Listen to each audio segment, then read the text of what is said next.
kurus bukan unta yang gendut. Karena kata kurus ini penting untuk kita pahami. Perjalanan ruhani harus enteng tubuhnya. Karena apa? Perjalanan ruhani itu kan tetap pakai tubuh. Maka tubuh ini harus cekatan, harus tangkas. Itu sebabnya karena haji perjalanan ruhani jangan terlalu banyak makan. Maaf ya. Orang yang tubuhnya sendiri ya masih berfokus pada nafsu makan. Pengen makan yang banyak, pengen makan yang enak. Hati-hati. Karena apa yang kita makan itu menentukan karakter diri. Ketika kita makan sesuatu yang masih mengandung darah, otomatis kita menjadi agresif karena makanan itu. Kan kurang bagus untuk perjalanan rohani, makanya gunakan unta yang kurus. Jadi artinya perjalanan rohani itu harus bisa mengendalikan kenikmatan-kenikmatan jasmani. Makanya ada saum Arafah, macam-macam itu simbolik. Gitu. Jadi kalau belajar dengan saya, ya syaratnya satu. Gak boleh gendut.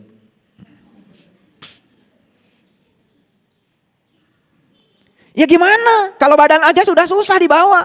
Mau mengantarkan jiwa kita kemana? Kalau badan saja sudah susah dibawa. Nah, ini saya lihat bagus ya, badan-badannya udah mulai langsing-langsing. Karena haji itu harus pakai unta yang kurus. Jangan gendut-gendut. Itu hebat bahasa Quran, itu sastranya tingkat tinggi. Cuman kadang-kadang kita tidak pernah memaknai itu secara dalam. Oke? Jadi ternyata haji itu berjalan kaki menggunakan unta yang kurus. Paham? Ini Quran loh. Ini Quran. Jarang dibahas. Gitu. Jadi artinya haji itu tidak jauh perjalanannya. Haji itu dekat secara hakikat. Kan Allahnya juga dekat bersama kita. Kalau Allahnya dekat berarti rumahnya dekat juga dong. Masa nggak mungkin kan Allahnya dekat rumahnya jauh. Tetapi jangan lupa syariat, tarekat, hakikat, marifat. Saya sekarang sedang berbicara lebih banyak pada aspek hakikatnya. Karena syariatnya kan sudah pada pergi ke sana. Tinggal bagaimana menerjemahkannya. Clear sampai sini? Yes. Kalau gitu saya tutup dulu ayat ini. Ini dasarnya. Baik, sekarang kita lihat. Nah, apa tujuan haji? Ini yang pernah haji, saya cek lagi. Karena kalau kita tidak tahu tujuan, ya, gimana sih? Kayak harimau mengejar angin. Pernah lihat gak? Ada harimau mengejar angin? Gak ada. Pasti kalau harimau lari itu mengejar buruan. Gak ada harimau lari, lagi apa? Kenapa harimau lari? Sorry, saya lagi olahraga. Kalau dia lari kencang pasti mengejar buruan. Paham? Tetapi dalam berhaji tidak boleh berburu. Itu di Quran surat Al-Maidah yang pertama itu dikatakan. Janganlah berburu ketika kamu sedang berhaji. Apa artinya? Perjalanan spiritual itu jangan buru-buru. Perjalanan spiritual itu tidak usah ingin cepat sampai. Nikmati saja setiap etapenya. Nah, di mana tujuan haji? Tujuan haji dicantumkan di kalimat talbiyah. Ayo, saya cantumkan di sini supaya semuanya bisa lihat. Labbaik Allahumma labbaik, labbaik la syarika laka labbaik. Innal hamda wa ni'mata laka wal mul la syarika lak. Dari ayat dari talbiyah ini tercantum tujuan haji. Apa tujuan haji? Labbaik Allahumma labbaik, labbaik la syarika laka labbaik. Aku datang memenuhi panggilanmu untuk membebaskan syirik yang ada padaku. Jadi tujuan haji cuma satu, membebaskan syirik. Ayo, yang pada sudah haji, saya tanya tujuan haji apa? Jangan-jangan sudah pulang dari sana atau sudah berkali-kali dari sana baru tahu sekarang itu tujuan haji. Padahal kalimat talbiyahnya diucapkan, cuman gak pernah dijelaskan. Ulangi. Yuk kita tegaskan. Apa tujuan haji?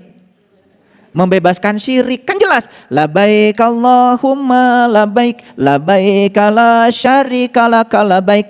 Jelas di situ. Aku datang memenuhi panggilanmu ya Allah untuk membebaskan syirik yang ada padaku. Ayo lihat saya. Kalau kita datang kepada Allah, jelas dong harus datang ke rumahnya. Ayo. Kalau kalian bertamu ke seseorang, cari orang dulu, cari rumahnya dulu. Pertama cari rumahnya dulu.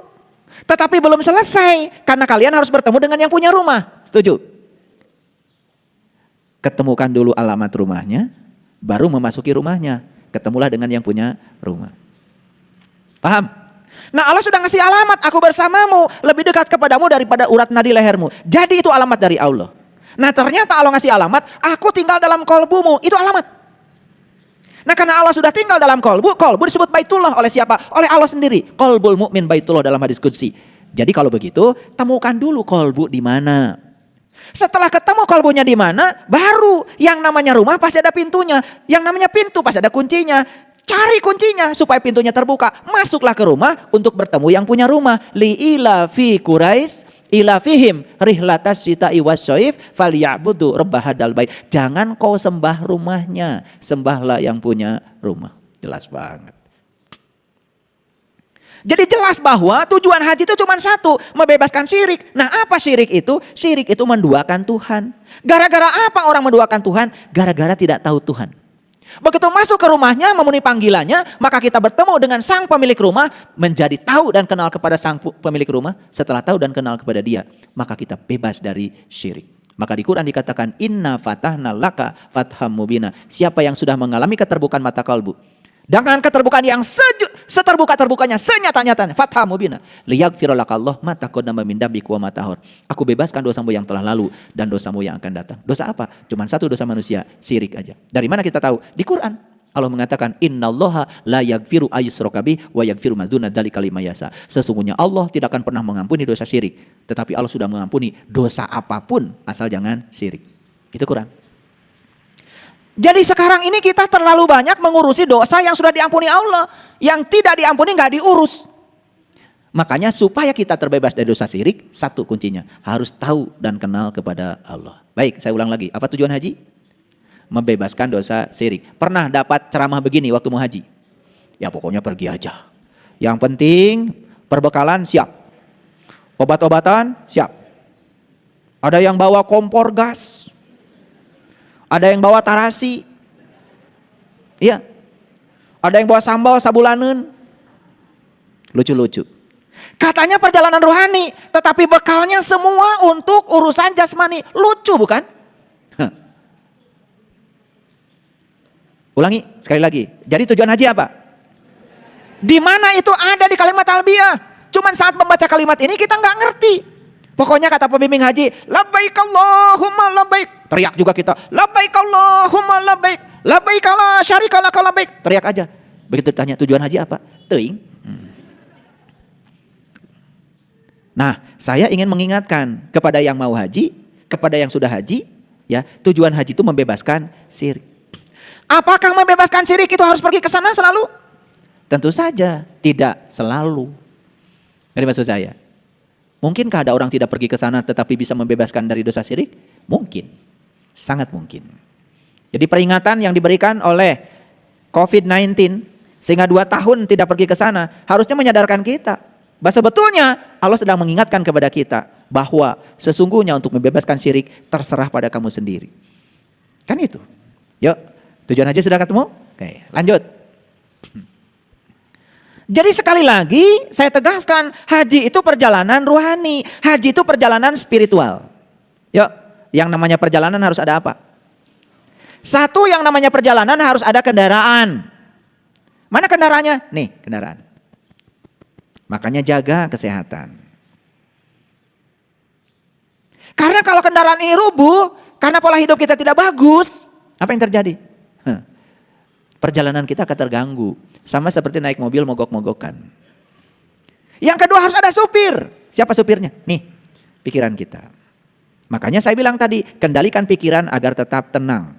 Kendalikan pikiran dengan pola pikir yang suci. Jangan sampai punya pikiran yang tercela. Karena pikiran yang tercela itu sumber ketidakbahagiaan. Orang yang sampai hari ini pikirannya masih tercela. Jangankan orang melakukan keburukan, melakukan kebaikan saja bagi dia mah buruk terus. Yang ketiga harus ada penumpangnya. Awas. Ini kata perjalanan kita bedah. Kalau namanya perjalanan, satu harus ada kendaraan. Dua harus ada apa? Supir. Yang ketiga harus ada penumpang. Siapa penumpangnya? Jiwa. Kenapa sih jiwa harus jalan-jalan? Supaya jiwa ini punya pengalaman yang luas.